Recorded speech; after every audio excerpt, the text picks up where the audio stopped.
Jeb Bush for president. May the Lord deliver us from our enemies, and may he deliver us from some of our friends.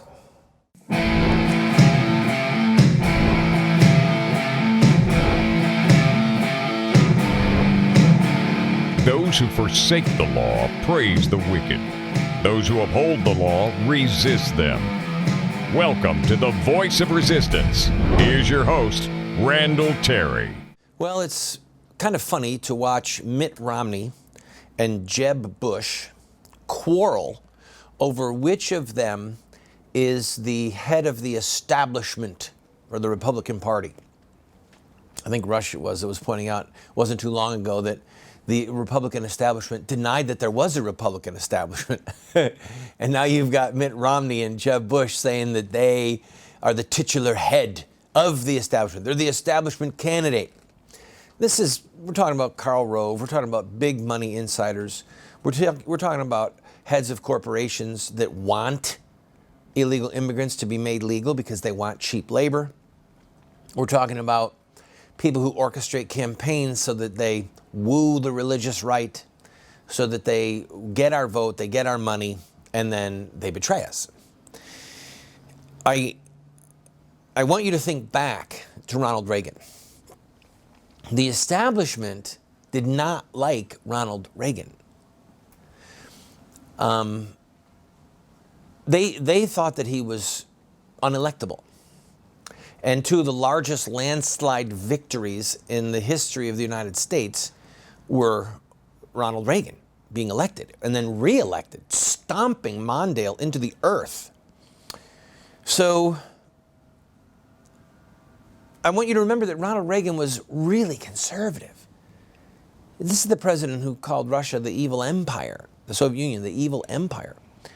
This is the man who won the Cold War without firing a shot, a man who was dedicated to the pro-life cause, wrote a book while he was in office defending the unborn.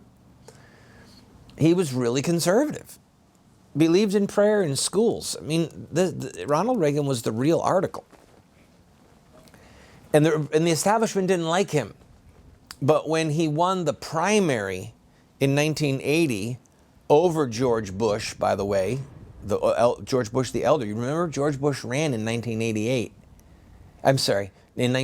against Ronald Reagan in the primary. And Reagan ended up picking him as his running mate to help him carry Texas.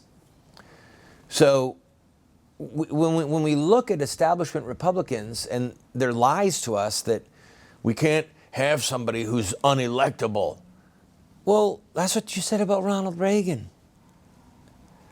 Mitt Romney was supposed to be this great establishment Republican who was going to be elected by the moderates and by the independents and by the people in the middle.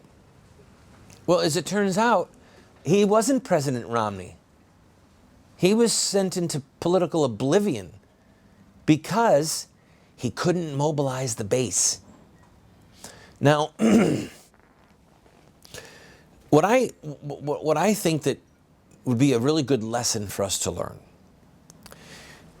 is that while the Republican establishment is taking us for granted and wants our money and wants our vote, especially wants our vote, and wants us to pound the pavement for their mushy moderate candidates, we need to remember that we can throw elections by either not voting or by voting for third-party candidates who actually espouse the principles we believe in. Say, oh, Randall, then the Democrats win. Yeah. And you tell me the difference between the Republicans and the Democrats. At least with the Republican Party, the argument goes, there is a home for Tea Party activists. There is a home for pro-life activists. There is a home for marriage between a man and a woman activists. It's the Republican Party, because much of the machinery of the party at the local level, at the state level, is controlled by grassroots conservatives. All right? But we need to remember that if we would teach a lesson or two to the John Boehners and the Mitch McConnells, if we would put a couple of mediocre, moderate political scalps on the wall, then perhaps the Republican establishment would get a clue. Now, to be honest with you, I don't think they will. I don't think they will. I think that they want so-called moderates because they just don't like us. I mean, Jeb Bush endorsed my opponent. I ran for the state Senate in Florida in 2006 in a Republican primary. I ran against a child killing, the Jim King, who was a supporter of child killing and who single-handedly led the fight to see that Terry Schiavo was starved to death. Okay? And what did Jeb Bush do in that primary? He came, held a press conference endorsing my opponent and speaking against me. That's the kind of man that Jeb Bush is. Party machinery man. Put party ahead of principle. Put party ahead of human life. Do what you got to do. I don't want a president like that. I just don't.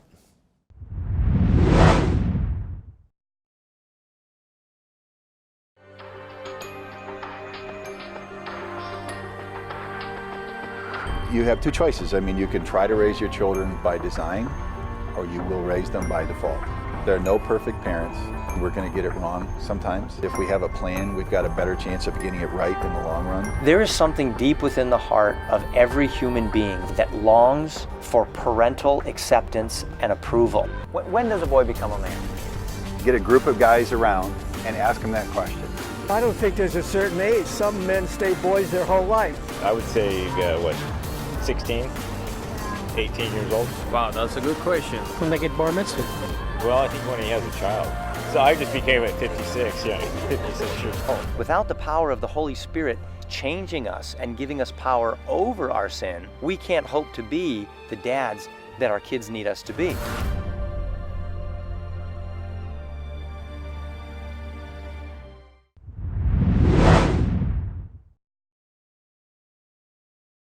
I would like to encourage you to consider running for office or helping someone run.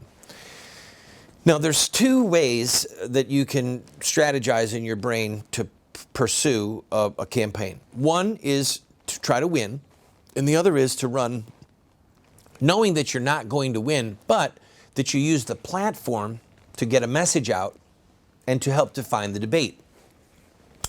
Some of you remember that I ran for president in 2012. I never intended to win. I intended to show ads on television that showed aborted babies, that told the truth about child killing, and that said that no Christian could in good conscience vote for Obama. As it turned out, in the Oklahoma primary, I only ran in a handful of states, but in the Oklahoma primary, I actually beat a sitting president, Barack Hussein Obama. I beat him in 14 counties. Go online, do the research, you'll see for yourself. I carried the entire panhandle of Oklahoma and a bunch of counties throughout the state. And I ran ads showing aborted babies. The reason I could do it is because federal law mandates that TV stations that have a federal license, okay, an FCC license, to operate, that they are required to run the ads of federal candidates. Now, if you run for a state position or a local position, those laws do not protect you. You do not have the right, if you're running for a state office, to go to a television station and compel them to run your ad. But if you are running for a federal office, then they are required to run the ad. So it would be wonderful if one of you, two of you, three of you would run for president in the Democratic primary against Hillary, just to show the ads. Just to show the ads. And to say that no Catholic can in good conscience, no Christian evangelical can in good conscience vote for Hillary Clinton. The strategy is simple: to create a crisis of conscience in Christian voters so that they stop putting money and allegiance to party ahead of the laws of God and innocent human life. That's it. And maybe some of them in the general election will have been convicted because of your run will be convicted, and they'll say, I can't vote for Hillary. Well, what if Jeb's running against Hillary?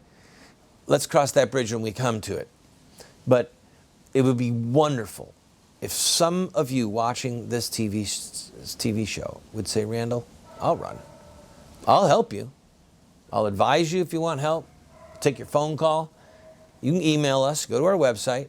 But if you want to run for federal office especially, you could run just to show the truth, just to be a prophetic voice for the truth. You see, truth has within it the seeds of its own victory. Lies have within them the seeds of their own destruction. So when we sow the seeds of truth, we are getting the ball moving down the court, all right, as it were. Our job is to be faithful in our declaration of the truth. And one of the ways we can do that is by running for office. Now, some of you may choose to run and actually try and win. Now, if you've never run for an elected office before and you want to run and win, then I would recommend you run for a county office, county commissioner, a city office. If you've got a board, you might want to try a state assembly race. A lot of people who've never been elected to an office before run for a state representative seat and win. And then you get used to governing. Then you get used to being in office and what it means to have the responsibility to serve God and serve your constituents faithfully.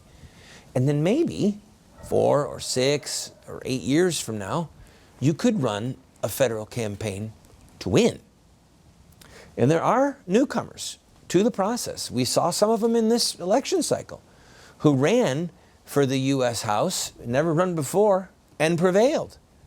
Or people who had never held office before, even for U.S. Senate, ran and prevailed. So it's not impossible. It just takes a lot of money, all right? A lot of money. And if you have an aversion to raising money, then you don't want to hold elected office because you have to be able to raise money, and you have to do it. And it's tough.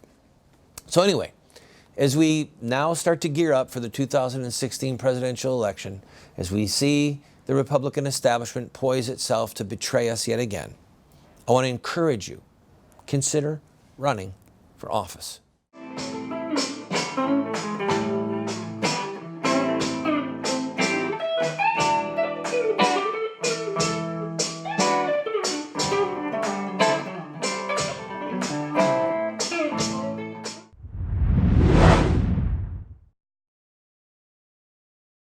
Do you want to get America out of the hands of wicked and unjust men and women who are destroying the republic before our eyes, and put leadership back into the hands of righteous men and women so that we don't die as a nation? Well, you're talking about social revolution, and there are rules in social revolution. We can look at the victorious social revolutions of the past, such as the end of slavery, the end of child labor, women's voting rights, the end of segregation, and so much more, and learn from their victories. Look at their actions, their images, their rhetoric, their sacrifices, and their final fruit. We will send you this series that originally cost $129, 7 books for students, 1 teacher's guide, if you'll give a gift of any size and just pay for shipping and handling. Take advantage of it today.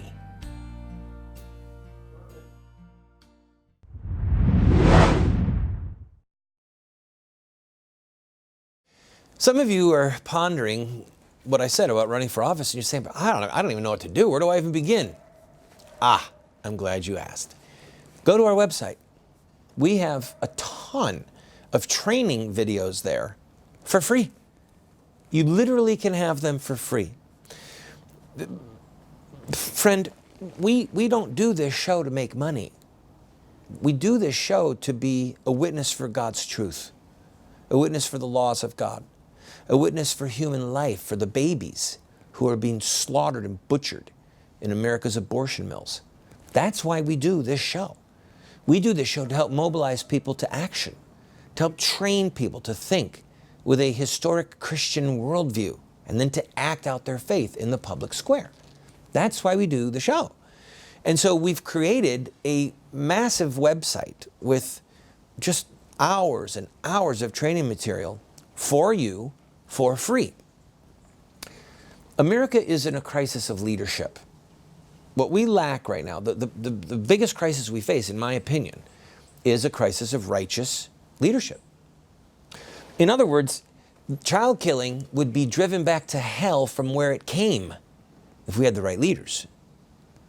The militant homosexual juggernaut, the same gender matrimony movement, would be stopped if we had the right leaders. We could see the socialist plantation dismantled if we had the right leaders. And there are some well-meaning people that say, oh, we need revival from the bottom up. Well, I would take it if it came. I'd be thrilled. But most great changes throughout human history, for good or for ill, came from the top down. They did. Not all of them. All right? The growth of Christianity was clearly from the bottom up, but the destruction of Roman paganism and the making it a criminal act to worship false idols, that came from the top down. Remember that. And when the church finally stopped being persecuted, that came from the top down. The end of slavery came from the top down in America. Okay? So individual conversions clearly take place at the grassroots level, and grassroots are critical because they keep the sod in place. They keep erosion from happening. And we need a grassroots uprising. But the goal, ultimately, at least in the political realm, is to get your hands on the levers of power so that you can make it a criminal act again to murder an unborn baby. So that the union of a man and a woman in matrimony is literally a union between a man and a woman. All right? You can, if you have the lever of power in your hand, the lever of control, you can fight to reduce the socialist plantation and the theft of our money that it takes to run it. Are you hearing me? It's the guy who gets the vote in the U.S. House or in the U.S. Senate or in the State House or the State Senate where you live. Those are the people who are affecting the change, most of the change that we hate, or the judges are, all right? And all of this is top down. The slow and steady ethical destruction of this country has come primarily from the top down, either through judges or through governors or through the U.S. House, the U.S. Senate, the President of the United States. That's how most of the ills have come upon us that are destroying us. So ultimately, if we are going to have any type of political reform, a true restoration of justice and liberty in this country, it's going to take righteous leadership. It's going to have people that are in office who will turn back the tide of evil in the political sphere with the political weapons at their disposal. If you're thinking it might be you, go to our website, avail yourself of all this material, and maybe you'll be saying, here am I, Lord, send me.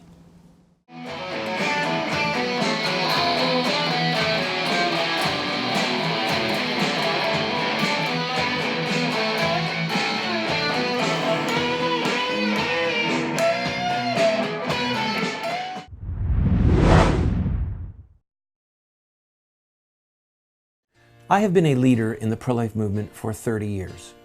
And sadly, we have not prevailed in our goal to make it a criminal act to kill an unborn baby. There's reasons why we have failed. I wrote this book, A Humble Plea, to Catholic bishops, to evangelical clergy, and to lay people, explaining where we went wrong and what we have to do to prevail. We've made this available as a PDF online for free. I encourage you to go and download your own copy. We have put together what we call an online university for you. Now that's a highfalutin way of saying that we have a pretty significant library of material, books, tapes, videos that are there for you for free. Why are we doing this?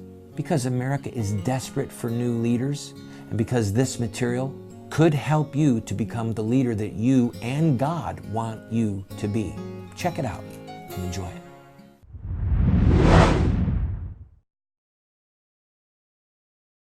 Friend, I hope that your Christmas plans are coming along and that your family is well, and I pray you have a blessed Advent season and a blessed Christmas season. If you are in a position to help us and you like this program, I'm asking you to just literally send this TV show a Christmas gift. You see, I'm sitting outside. I'm wearing my coat because it's really cold. And the reason is because there are workers trying to finish our new television studio. We had to relocate here to Memphis because one of our sons has cancer and he's fighting against this horrible disease. And he's a patient at St. Jude Children's Research Hospital. So we had to relocate here, and we're here for the foreseeable future. That meant that we had to take down our studio in West Virginia. We had to move everything here and then reconstruct it. It takes time and it takes revenue. And so if you're in a position that you could give us a $500 or $1,000 contribution, I'm asking you to do it. I'm asking you to write a check to the Society for Truth and Justice. And it's not tax deductible, by the way. Not a tax deductible gift. And the reason is because we don't want the government to be able to tell us what we can talk about. It's just that simple. 501c3 tax deductible groups, where you can give a tax deductible gift, they are forbidden by law to name names and to throw punches in the political races that happen in the country. And I, for one, am not willing to submit my neck to that yoke. I'm not willing to put that bridle or muzzle on my mouth. And so if you can make a contribution, if you can make a gift, we really appreciate it. This is not a money-making venture for us. This is not a successful business for us. This is a way for us to reach into millions of homes, and as people are flipping through the dial, maybe to hear the truth about some issue from a distinctly Christian perspective with a unique look at history. It's a way for them to hear something and see something on this television show that they're not going to see and they're not going to hear perhaps anyplace else. So, again, avail yourself of the materials at our website. Books there for free, training materials there for free. And if you like the program, if you like what you're seeing, then I'm asking you to go to the website and make a contribution, as large as you can, or as small as if it's $25 or $50. We need the help. The crushing fear that my wife and I felt when we were told that our son has cancer, some of that crushing fear has subsided as his first year of chemotherapy is behind him and his next year is ahead of him of chemotherapy, and he's looking better and better, and the doctors are giving him a positive prognosis. So we're thanking God that that crushing fear is subsiding. We're still fighting for his life, but he's not a bag of bones like he was before. Thank God. Thank you for your prayers. But the crushing financial burden of moving here so that we could fight to save his life, that crushing burden has not left. The cost of living in the Memphis area is easily double, or in some cases 3 times that which it was in West Virginia. The tax rate around here is astronomical. One of our staff, their house in West Virginia, a whole house cost under $400 a month. In this area, a house over $1,100 a month. So you can see that there has just been a significant increase in the amount of money that it takes for us to go week to week, month to month. We need to have some equipment upgrades. We need to finish the studio. If you can help us and you want to bless us at this Christmas time, I thank you in advance. I ask you to pray for us. Go to the website that you see on your screen. You can make a credit card contribution online, or you can write a check to the address and send it off. And again, we thank you in advance. God bless you.